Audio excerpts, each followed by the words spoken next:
Queridas irmãs, queridos irmãos, uma boa noite. Sejam todos bem-vindos ao Grupo Espírita Paulo e Estevão. Nós fomos convidados a falar na noite de hoje e estamos muito felizes com essa oportunidade, sobretudo porque nós haveremos de refletir a respeito de um tema que muitas vezes está na boca de muita gente. Onde está Deus? Muitas vezes, nas horas de dor, nas horas de sofrimento, nós questionamos a presença da divindade, nós questionamos a respeito da divindade, nós questionamos o porquê nos sentimos muitas vezes abandonados. A sensação de desamparo tem ocupado a vida de muitas pessoas, especialmente nesses momentos de pandemia. Nós sabemos que muitas criaturas humanas hoje sofrem com as incertezas, as mais variadas incertezas que percorrem e atravessam a psicologia humana de maneira em geral. Por isso, nós vamos analisar esse tema, nós vamos verificar de que modo podemos trabalhar esse tema a respeito de Deus. Sejam todos muito bem-vindos, todos que estão chegando agora.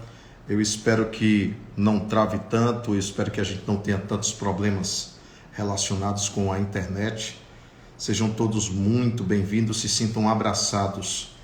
E nós queríamos convidar vocês que estão chegando agora para que a gente possa fazer uma oração, para que a gente possa pedir a Deus que nos use por instrumento, para que a nossa voz não seja a voz somente do Newton Souza, para que as nossas colocações não alcancem os corações de vocês somente mediante a fala de um ser humano, de um homem, mas que nós possamos ser instrumentos do alto, que a gente possa ser instrumento de Deus nesse momento, a fim de que essas reflexões possam ser refrigério aos nossos corações, fortalecimento interior, a fim de que a gente possa perceber os potenciais que existem dentro de cada um de nós e perceber que Deus nunca nos deixou, nunca nos desamparou, nunca nos abandonou.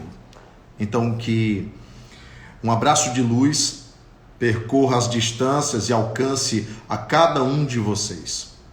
E se vocês estão passando por provações as mais variadas, que as reflexões de vocês sejam equilibradas, a ponto de fazer com que vocês se libertem pelo conhecimento, se libertem por um olhar diante do que é sempre e sempre será uma fase, um momento. Vamos orar, queridos irmãos. É o que peço nesse momento a todos vocês, que a gente possa entrar em estado de contrição e orar. Deus, fonte suprema do universo, causa primária de todas as coisas. Nós existimos e pensamos, e somos o resultado do sopro divino que nos fez almas viventes neste mundo terreno. Percorremos as encarnações sucessivas experimentando as mais diversas provações e desafios. Muitas vezes te esquecemos. Muitas vezes reclamamos. Muitas vezes esbravejamos e até mesmo muitas vezes rompemos contigo por não aceitar, por não nos achar merecedores das dores, desafios, provações, dificuldades que atravessam a nossa caminhada por sobre a face da terra. Como precisamos ainda aprender de ti. Como precisamos ainda desenvolver comunhão contigo. Como precisamos ainda desenvolver sintonia de pensamento com o teu pensamento cósmico, universal, como precisamos imitar o Cristo que te ouvia em cada oração.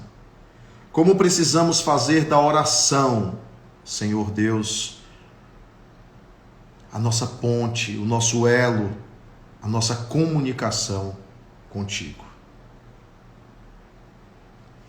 Muito obrigado por essa oportunidade. Que a tua luz alcance a cada pessoa sobre a face da terra, no universo inteiro. Que a tua luz alcance a cada um de nós que nesses momentos usamos esse tempo para refletir, para pensar sobre a tua essência, sobre a realidade que és, sobre o fato que és, como causa de tudo que existe. Nós queremos te agradecer o sopro divino que nos fez existir, ser e estar aqui. Que assim seja, em nome do Cristo. Noite de paz com Jesus a todos vocês. É muito comum a discussão a respeito de Deus. E é muito comum que grande parte das religiões tradicionais tenham transformado Deus num objeto, tenham transformado Deus num ser humano, tenham antropomorfizado, tenham feito Deus ou queiram fazer Deus à sua imagem e semelhança. E não são raros aqueles que atribuem a Deus vingança, atribuem a Deus raiva, atribuem a Deus rancor, atribuem a Deus até mesmo ódio, atribuem a Deus sentimentos humanos. Muitas pessoas querem a concepção, querem a convicção, querem a consciência da existência de Deus para usar Deus. Sim.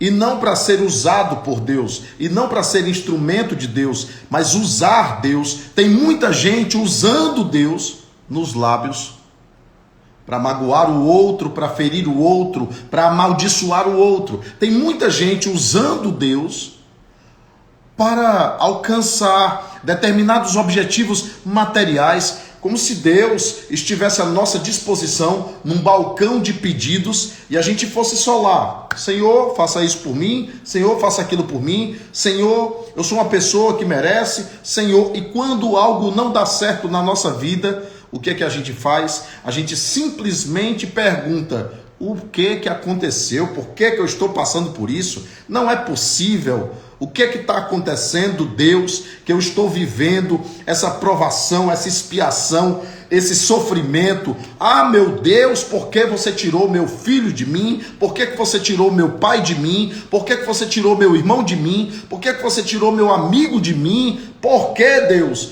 E nós passamos a atribuir a Deus e colocar na responsabilidade, na conta da divindade, algo que muitas vezes tem a ver com a natureza, tem a ver com o organismo, tem a ver com a idade, tem a ver com a circunstância, tem a ver com o descuido, tem a ver com a negligência, tem a ver com o nosso livre-arbítrio, tem a ver com as nossas escolhas, tem a ver conosco mesmo. E é responsabilidade nossa. Nossa! Muitas vezes perguntamos onde está Deus. Existem filosofias que tornam Deus realmente grandioso, mas tornam um Deus grandioso e inalcançável. Ele é tão abstrato, ele é tão transcendente, ele é tão fluido que nós nos sentimos desamparados. Existem doutrinas religiosas que criam concepções profundíssimas, misteriosas, mirabolantes, extremamente esotéricas no sentido místico do termo, e aí transformam Deus em algo inalcançável. Ao mesmo tempo, existe o outro extremo, que transforma Deus numa pessoa que está ali, que eu carrego aqui, tá? E que está a meu serviço, e esse Deus está a meu serviço para que eu possa, fazer as minhas vontades, realizar os meus caprichos, realizar as minhas metas, alcançar os meus objetivos. E a grande pergunta é: para que Deus existe? Para que Deus existe na tua vida? Para que Deus existe na minha vida? Qual é a função da gente ter criado Deus? Porque o homem também criou a Deus, na medida em que ele atribui a Deus o que ele quer pensar, o que ele quer dizer, o que ele quer imaginar a respeito da divindade. Mas se isso parte de mim, ou se isso parte de alguma concepção religiosa, se isso partiu de algum homem, podem ter certeza que pode estar fadado ao fracasso, pode estar fadado ao erro. Por mais iluminado que seja esse homem, a visão dele sempre estará condicionada, vinculada a determinado tempo, a determinada geografia, a determinada cultura em específico. E muitas vezes ele é ali, na sua mente, uma gaiola poderosa, uma gaiola muito hermeticamente fechada, em que ele pega Deus e coloca dentro da gaiola. E não é assim que se faz. E por que existem guerras religiosas? Por que existem as tais guerras, aspas, santas? Por que existiram ao longo da história verdadeiras matanças em nome de Deus? E esses mesmos seres humanos acreditando que estão servindo a Deus, matando o seu semelhante, matando o outro ser humano, dizimando multidões inteiras através do que eles acreditam ser justiça, aplicação da vontade de Deus de expandir a sua presença no mundo. E transformaram Deus num senhor dos exércitos por causa das guerras de Davi. Era compreensível, era natural que os salmos fossem aquele desabafo e aquela oração diante dos inimigos que o queriam matar. Era uma busca desenfreada de sobrevivência e o exercício de uma fé em Deus, mais uma atribuição da própria personalidade animista em Deus. Quando Deus é justiça, mas Deus é amor. Quando Deus sabe equilibrar justiça e amor, somos nós que não sabemos. Somos nós que não sabemos equilibrar justiça e amor. Se Deus é Deus, Ele sabe de tudo. E se Deus é Deus, nada nos acontece por acaso. E se Deus é Deus, Deus é bom. E só essa frase, Deus é bom, é capaz de dizer para você assim: era a hora do seu avô. Porque Deus é bom, Deus não vai errar. Deus seria injusto e seria mau se não fosse a hora dele. Era a hora dele. Deus seria injusto e seria mau se algo acontecesse fora dessa perspectiva, dessa realidade. Então muita gente trabalha com a ideia de como se o universo estivesse à deriva, como se o universo estivesse ao Deus dará, como se Deus jogasse dados com o mundo. Peraí, deixa eu sortear quem vai morrer agora, deixa eu sortear quem vai partir agora, deixa eu sortear quem vai sofrer agora, deixa eu sortear. Não é sorteio. Deus, se existe, não existe acaso. Mas a vontade de Deus não é opressora também. A vontade de Deus não é opressora. A vontade de Deus respeita as nossas vontades e livre-arbítrio também. Respeita as nossas escolhas e as nossas decisões também. O problema é que muitos de nós escolhemos, decidimos, mas esquecemos da lei de plantio e colheita. E como esquecemos, ficamos dizendo: mas eu sou tão bom, mas eu sou uma pessoa tão caridosa, mas eu faço bem a tanta gente. E até tem gente que diz assim: mas eu não faço mal a ninguém. mas também não faz o bem. E se não faz o bem, já é um mal. Então, muita gente faz uma atribuição de relacionamento com Deus totalmente equivocado. Eu queria chamar a atenção de vocês para um capítulo da terceira parte do Livro dos Espíritos. Um capítulo que versa a respeito das leis morais. Eu acho que vocês deveriam ler a terceira parte inteira do Livro dos Espíritos para poder entender o que é isso. É um capítulo que fala da lei de adoração. Já ouviram falar da lei de adoração que existe no Livro dos Espíritos? Lei de adoração do Livro dos Espíritos é o capítulo 2º da terceira parte do Livro dos Espíritos. Na lei de adoração, sabe o que acontece? A gente aprende que adorar a Deus é uma lei. E deixa eu dizer uma coisa aqui, especialmente para os irmãos que estão ligados a doutrinas fundamentadas no racionalismo. Nós sabemos que o Espiritismo, ele tem essa expressão ismo, por causa de positivismo, por causa de anarquismo, por causa de comunismo, por causa de uma série de ismos. O cristianismo, o islamismo, esse ismo tem a ver com a perspectiva linguística, tem a ver com a perspectiva doutrinal, linguística e ideológica de um tempo, de um século. Mas muita gente esquece do verdadeiro nome espiritual do Espiritismo. O nome espiritual do Espiritismo, porque Espiritismo é rótulo. Espiritismo é um rótulo para a gente poder conversar e se entender. Mas o verdadeiro nome do Espiritismo é Consolador. O verdadeiro nome do Espiritismo é o Consolador. Aquele Consolador que Jesus prometeu em João, capítulo 14, versículos 14 a 26. Então, eu quero chamar a atenção de vocês para algo que nós, os espíritas, durante muito tempo esquecemos, porque nós lemos o Livro dos Espíritos para nos tornar filósofos, ou lemos o Livro dos Médiuns para nos tornar cientistas, e olhe lá, há pouca ciência a partir de nós. Lemos o Evangelho segundo o Espiritismo para nos tornar religiosos, e nunca foi esse o objetivo do Evangelho segundo o Espiritismo. Religião não, tá? A religião, na verdade, tem mais distanciado o homem de Deus. A religião tem feito o homem se perder de Deus.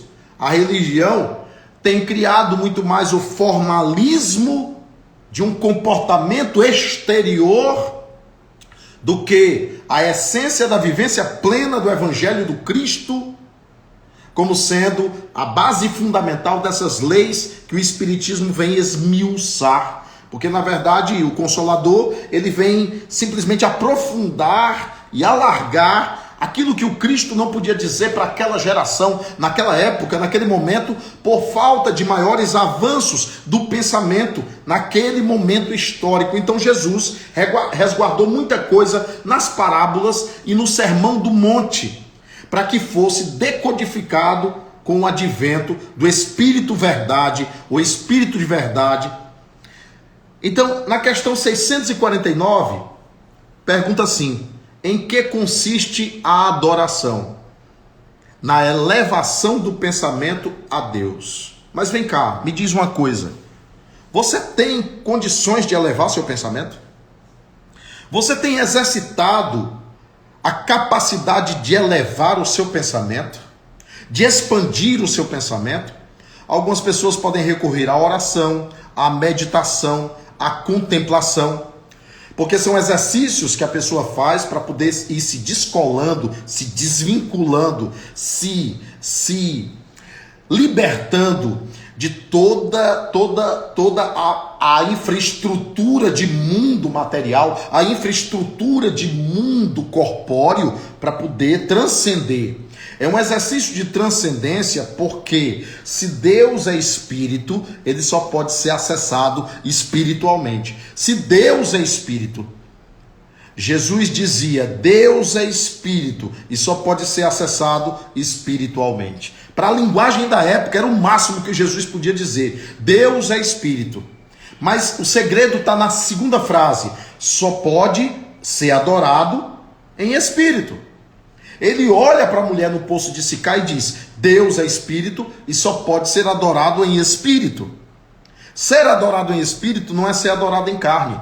Ser adorado em espírito não é ser usado como burro de carga para os nossos interesses, caprichos e desejos. Ser usado como uma espécie de chefe de balcão para nos atender toda a vida que a gente chora, toda a vida que a gente choraminga, toda a vida que a gente quer fazer aquela situação para se sentir a vítima do universo, abandonada por Deus. Eu fico imaginando, tá? Eu fico imaginando, se fosse contigo, eu dizer assim, você me amparando, você me cuidando, você dando tudo para mim do bom e do melhor, e eu ainda chorando e dizendo, você me abandonou, você me deixou, você não fez nada por mim. Então, você tem exercitado a sua elevação. Mas, Newton, onde é que está Deus? Ah, Deus está no templo. Ah, Deus está na igreja. Pois é. E a igreja fechou. Ah, não, mas Deus está no centro espírita. É um absurdo. O centro espírita está fechado num momento desse em que tanta gente precisa transformar um centro espírita em igreja, em reféns de pedido, de choro, de lágrima, sem transformação, sem crescimento. A pessoa frequenta lá 10 anos e continua na mesma. Sem crescimento, sem expansão consciencial, sem nada disso. Você já parou para pensar? Aí a pessoa está numa pandemia, mas a pessoa ela quer que o grupo funcione numa pandemia. Por quê? Porque eu estou precisando. Então tem que funcionar. Ou seja, nós descobrimos com a pandemia que as pessoas não desenvolveram espiritualidade. Frequentam as missas, frequentam os cultos, frequentam os estudos espíritas, frequentam os templos budistas, frequentam os mais variados templos e igrejas, mas não trouxeram nada aqui para dentro. E agora ficam aturdidas e ficam desesperadas, e há até quem argumente, mas tem que ter esse espaço. Meus amigos, meus irmãos, isso é a prova mais viva da falência dos processos de autonomia, de ensino, de aprendizado. Por que você não pode orar com o seu marido? Por que você não pode reunir sua família e dizer, agora nós vamos fazer um evangelho? Por quê? O que é que impede? Ah, mas ele não quer, ela não quer, ele não sei o quê. Rapaz, chegou uma hora em que você tem que exercitar um testemunho vivo de dizer, nós precisamos alimentar nossas almas. Nós não somos só corpo. Nós precisamos verdadeiramente de sintonia com o Pai Eterno. Eu vou fazer do meu lar a minha igreja, e vou fazer do meu lar o meu templo. Eu vou fazer do meu lar, mas a partir do meu coração primeiro, eu vou fazer a minha igreja, o meu templo, para me conectar a Deus. Vejam bem que em Gênesis, capítulo 1, verso 26, e capítulo 2, verso 27, nós temos uma sequência interessante. Deus criou o gênero humano. E só depois ele soprou no barro. Criou o gênero humano aonde? Deus criou o gênero humano espiritualmente. Deus criou o espírito humano primeiramente. Mas criou onde? Se não existia o corpo feito de barro ainda na perspectiva mitológica, alegórica, simbólica do Gênesis, ele fez o gênero humano espiritualmente. E o curioso, que quando do capítulo 2, verso 27, ele vai soprar, ele sopra o que há dentro dele. Ele sopra o que há dentro dele. Ele fez o espírito humano onde? Nele. Ele fez o gênero humano onde? Nele. Nele. E depois ele soprou. Olha de onde a gente veio. Olha de onde a gente veio. Dele. Nele. Nós fomos soprados de dentro dele. Então, você está fora de casa. Eu estou fora de casa. Todos estamos fora de casa. E aí alguém desencarna e olha para mim. Meu Deus, e agora meu pai se foi? Eu disse, voltou para casa. Voltou para casa. Você é que está fora de casa. Eu estou fora de casa. Estamos aqui esperando a hora de voltar para casa também. E enquanto isso, a gente tem que trabalhar. Trabalhar a própria alma. Somos todos estrangeiros num habitat que não é o nosso. Chega o ar, é denso. Num habitat que não é nosso. Matéria pura, tudo é matéria. Um habitat denso, pesado. Um corpo físico denso, pesado. Ah, Mark, a gente quer ficar aqui. A gente quer ficar aqui. Mas a gente não é daqui.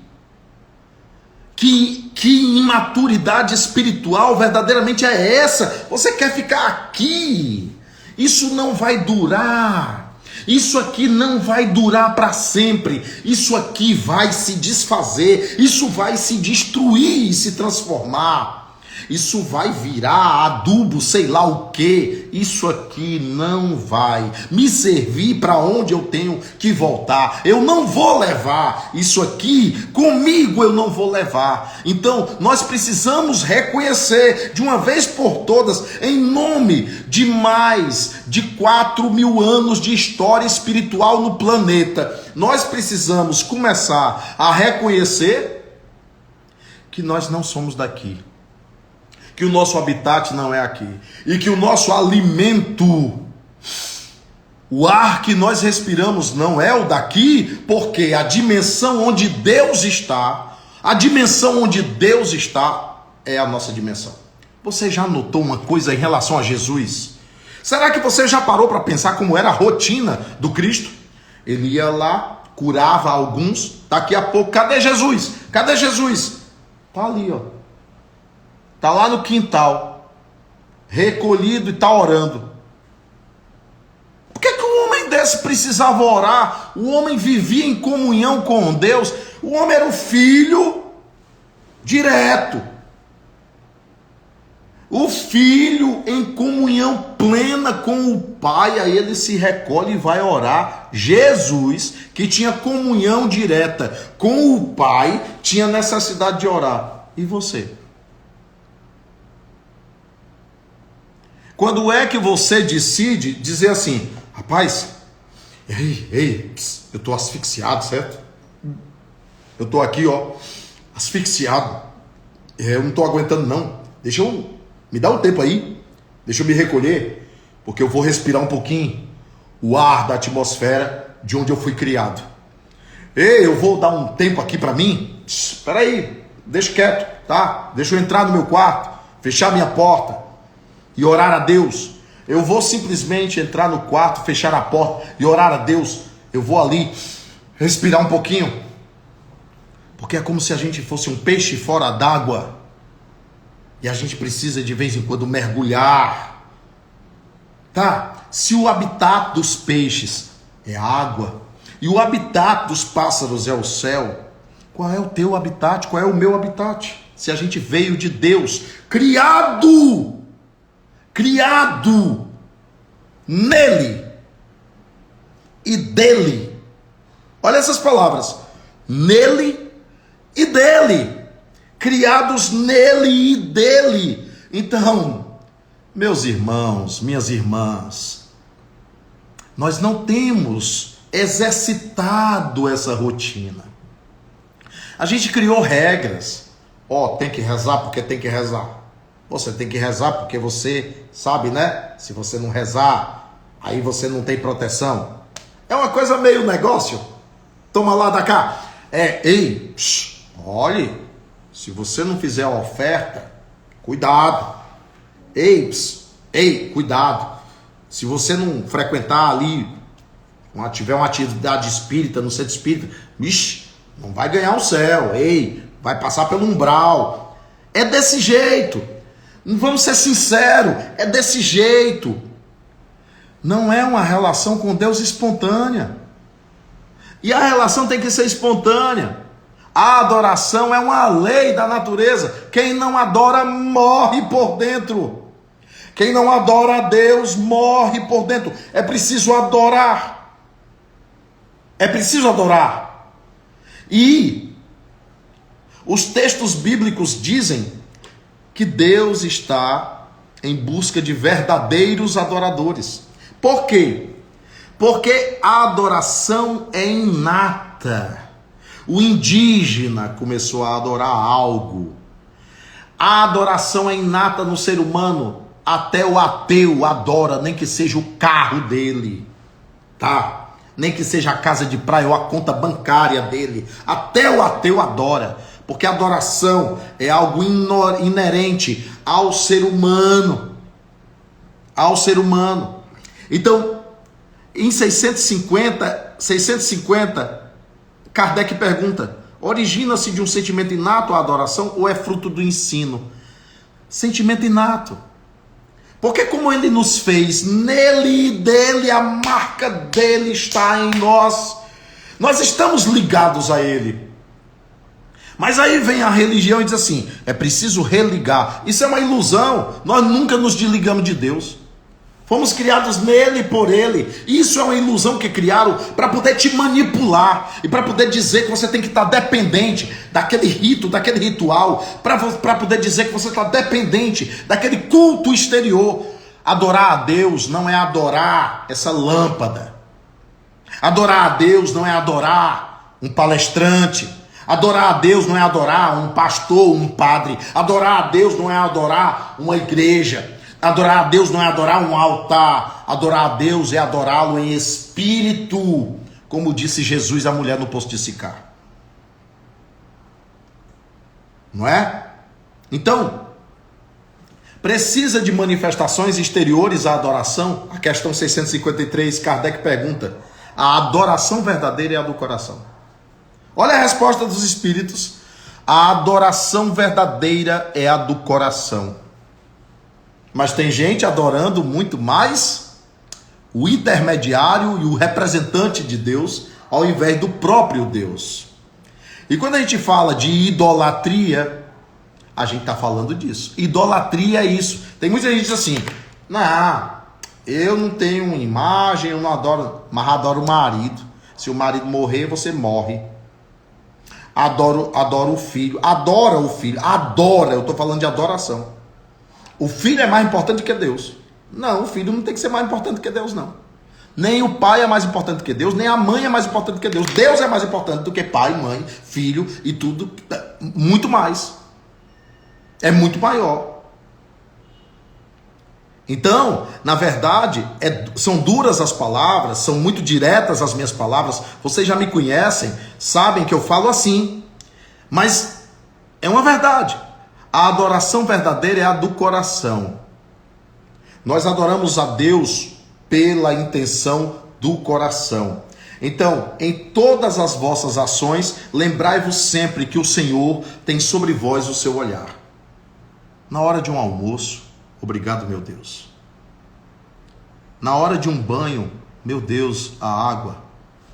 Eu vi uma história interessante, nesses tempos aí de Covid. Eu ouvi uma história extremamente interessante de um senhor muito idoso que foi hospitalizado e depois de muito tratamento, ele conseguiu se curar. Esse senhor estava feliz, estava leve, mas o hospital viu tudo, deu todos os feedbacks, falou para ele, a família estava esperando ele. E aí o setor financeiro do hospital, o setor financeiro, escuta essa, o setor financeiro do hospital chegou para ele e disse aqui, ó, tá aqui a conta, viu? Tá aqui a conta. O senhor vai precisar pagar o oxigênio. E esse senhor tinha passado muitos, mas muitos dias no hospital para poder se recuperar do Covid, tá? Quando ele viu a conta, ele começou a chorar. Aí o médico estava do lado, o cara do financeiro ficou todo constrangido, o velho chorando. Aí o médico, o que houve? Por que o senhor está chorando?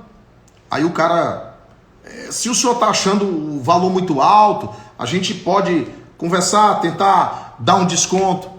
Ele disse, não, se preocupe não. Eu tenho dinheiro suficiente para pagar o oxigênio. Mas eu estou chorando porque até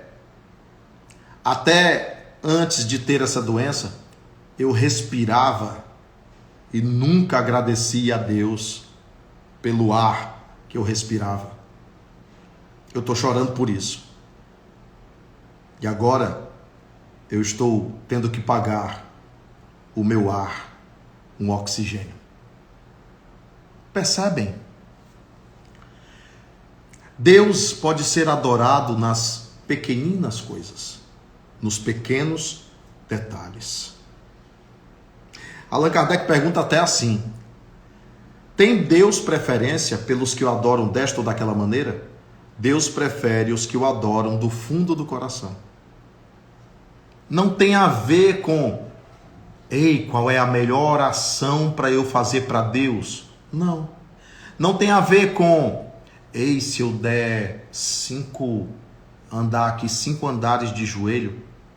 Não. Não tem a ver, sei, se eu usar uma roupa branca, hein? Ei, se eu for lá num local ali religioso, sagrado, se eu vou no monte, vou no monte, vou lá no Monte Sião, vou no Monte Sinai, hein? Eu vou acessar a Deus. Olha a resposta que os espíritos deram a Allan Kardec. Deus prefere os que o adoram do fundo do coração, com sinceridade, fazendo o bem. Não é só louvor. Não, se não faz o bem, não está adorando a Deus. Adorar só de lábio?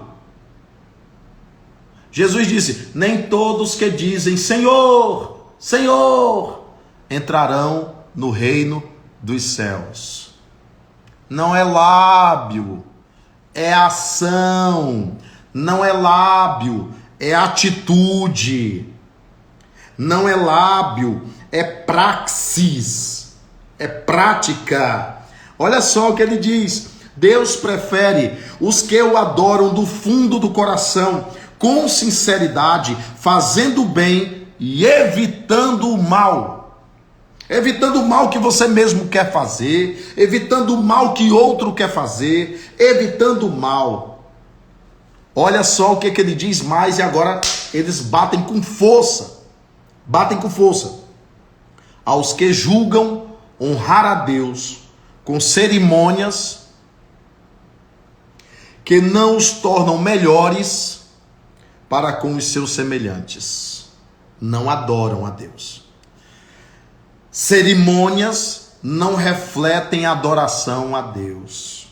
Cerimônias que não tornam ninguém melhor, Não é forma de adoração a Deus, não é adoração verdadeira. Você não é um adorador verdadeiro, um verdadeiro adorador que ele tanto busca.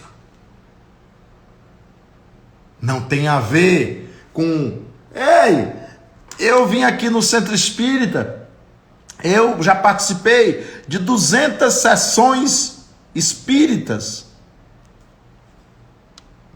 O que isso quer dizer?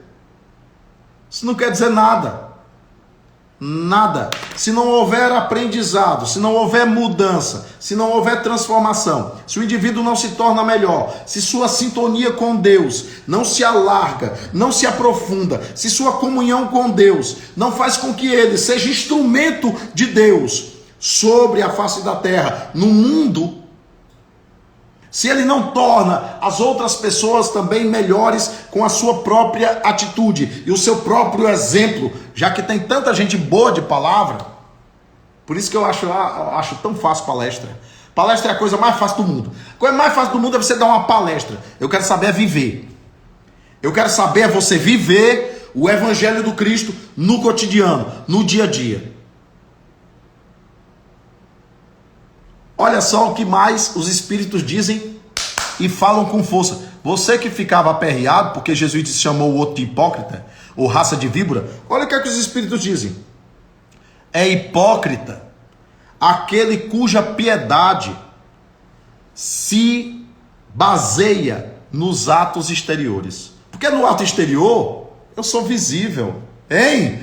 Ei, que coisa linda! No ato exterior, eu estou sendo visto pelaquela multidão.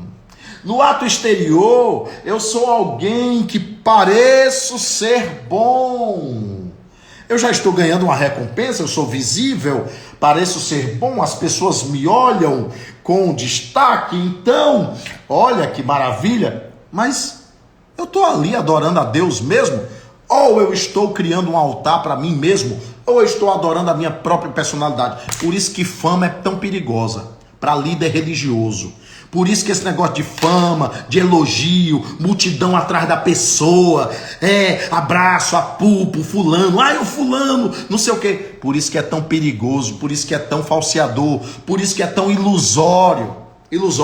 Aquele mesmo povinho que estava colocando folha de oliveira no chão pro jumentinho que Jesus estava montado e cantando hosanas, hosanas, hosanas nas alturas, aquele mesmo povo estava lá acompanhando Jesus carregando a cruz e gritando contra ele,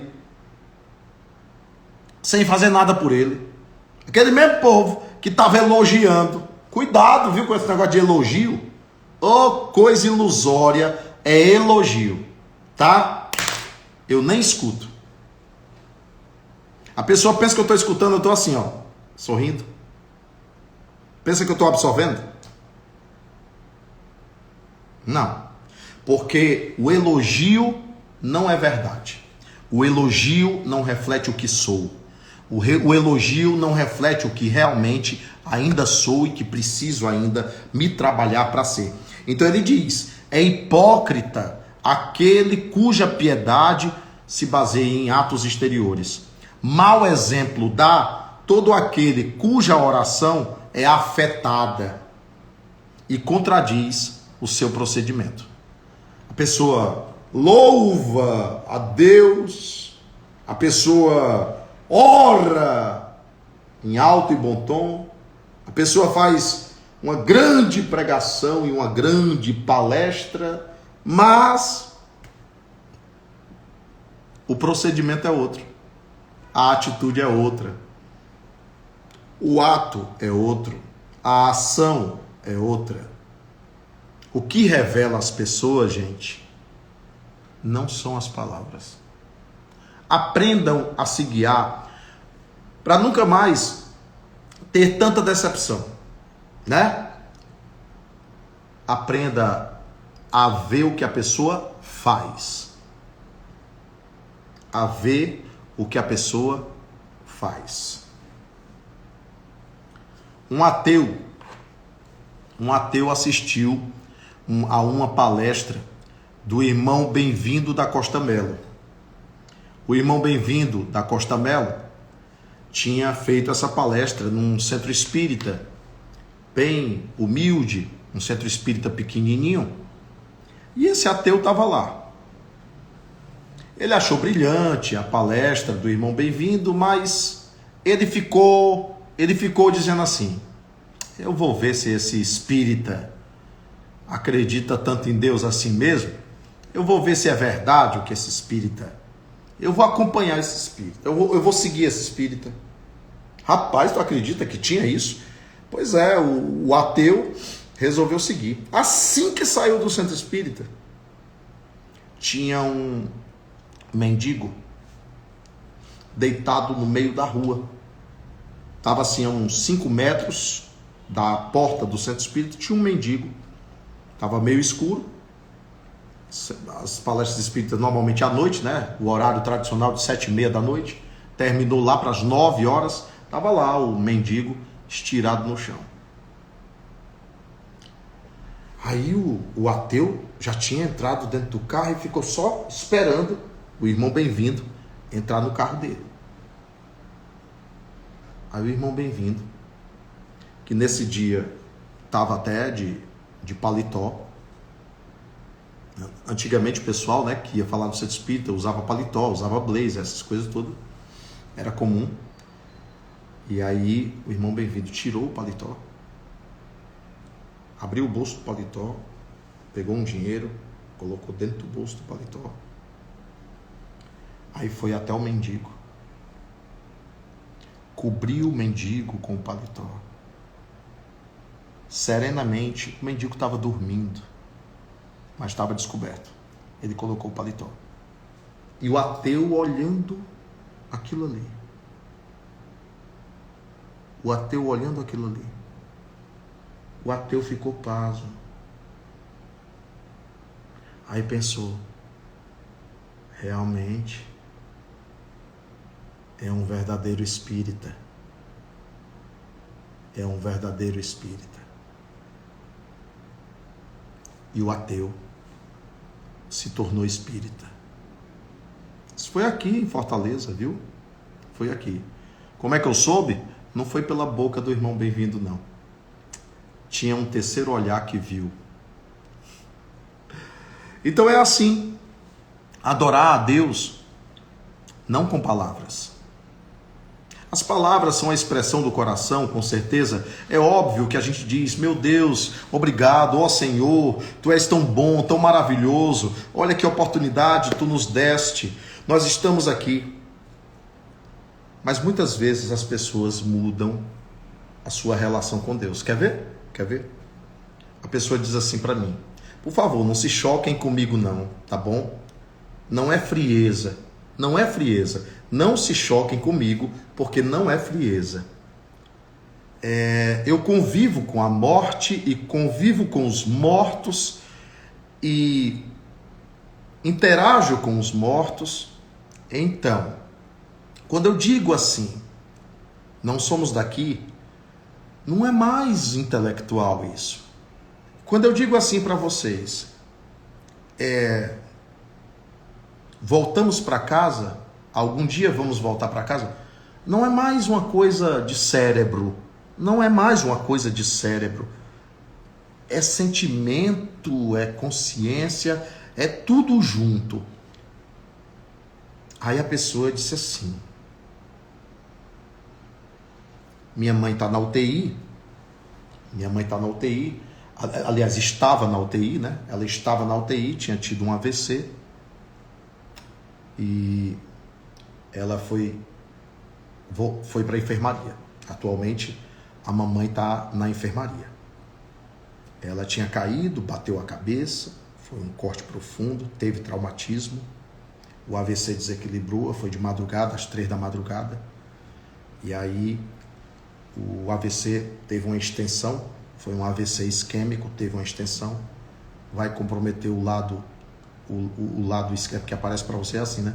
O lado esquerdo, vai comprometer principalmente o lado esquerdo, né? A fala está um pouco comprometida, esse olho um pouco comprometido, o braço um pouco comprometido. Aí a pessoa disse assim: Ô Newton, mas Deus é muito bom, né? A sua mãe saiu da UTI. Aí eu disse assim, mas se ela tivesse continuado lá, Deus também era bom. As outras expressões a pessoa diz assim, ô Newton, Deus é muito bom, né? É porque Deus realmente ainda quer sua mãe aqui, sua mãe vai ficar aqui, Deus é bom. Eu disse, e se ela desencarnasse, Deus também seria bom, mesmo que ela partisse. Deus é bom em qualquer situação, em qualquer circunstância.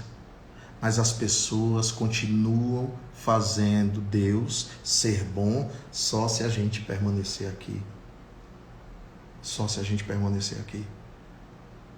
Como se aqui fosse a vida principal.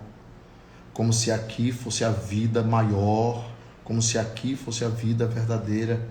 E isso reflete uma falha da sua relação com Deus.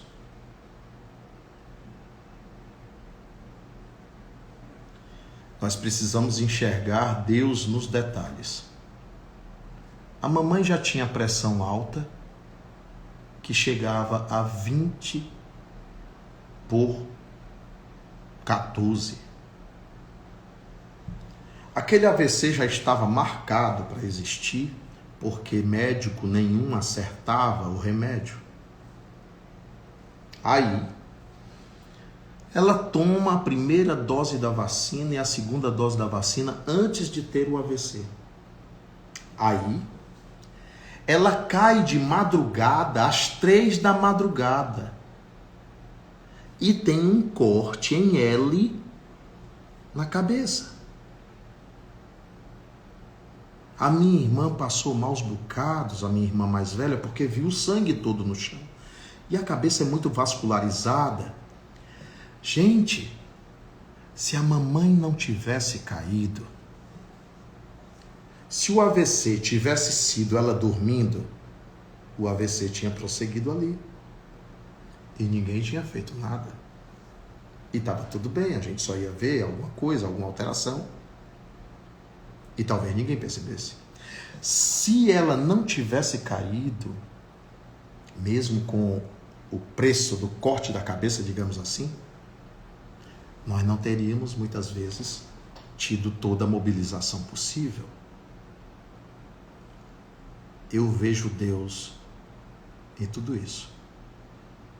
Eu vejo Deus agindo em cada detalhe. Em cada detalhe. No prazo da internação de alguém que não tinha fé começou a orar. Nunca perceberam? Alguém que vivia a vida e Deus era uma coisa ali qualquer. Tá? Aqui e acolá eu oro um Pai Nosso. Mas quando alguém da família começou a passar por alguma situação de dor, esse alguém começou a orar. Esse alguém começou a se redespertar para a fé que estava apagada.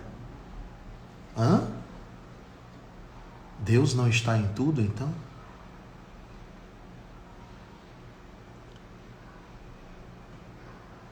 Então aquela música que dizia, quando eu quero falar com Deus, eu apenas calo. Simplesmente é no silêncio do quarto interior que a gente encontra Deus. Nós viemos dele e fomos criados nele. Precisamos, então, respirar o nosso habitat. Mas isso só será possível se você tiver comunhão com ele em todos os instantes. Esse é o nosso convite. Um abraço ao querido Hamilton. Um abraço forte em todos os companheiros, trabalhadores desta oficina de trabalho espiritual, o Grupo Espírita Paulo e Estevão. Nosso abraço carinhoso em todos vocês. Abraço espiritual que estamos aprendendo a exercitar também através dos fluidos, mesmo na distância. Eu espero ter contribuído com alguém. Eu espero ter contribuído com algum de vocês. Eu espero ter contribuído de alguma forma como instrumento, não como autor, mas como instrumento para fortalecer você, para que você possa pensar em tudo isso e assim, sabendo onde Deus está, no altar do seu coração, no interior de si mesmo, você possa adorá-lo em espírito e em verdade. Um grande abraço, muita paz, que Deus abençoe. E a nossa oração, ela tem a ver com isso, né? Tem a ver com Deus. Tem a ver com Deus. Deus é Deus em qualquer situação. Fazendo ou não algo por nós, Deus é Deus. Deus é Deus no sim e no não. Deus é Deus em qualquer circunstância. Deus é Deus na provação, na expiação, na dor. Mas Deus é Deus também na alegria, na paz, na bem-aventurança. Deus é Deus quando o terreno é pedregoso e espinhoso. Deus é Deus quando o terreno é plano. Deus é Deus na tempestade. Deus é Deus na bonança, na tranquilidade. Deus é Deus em qualquer parte. Deus é Deus sempre. É Deus. E Deus é bom. E se Ele é bom, Ele não erra. E se Ele não erra, simplesmente Ele acertou o endereço. Um beijo no coração. Muita paz.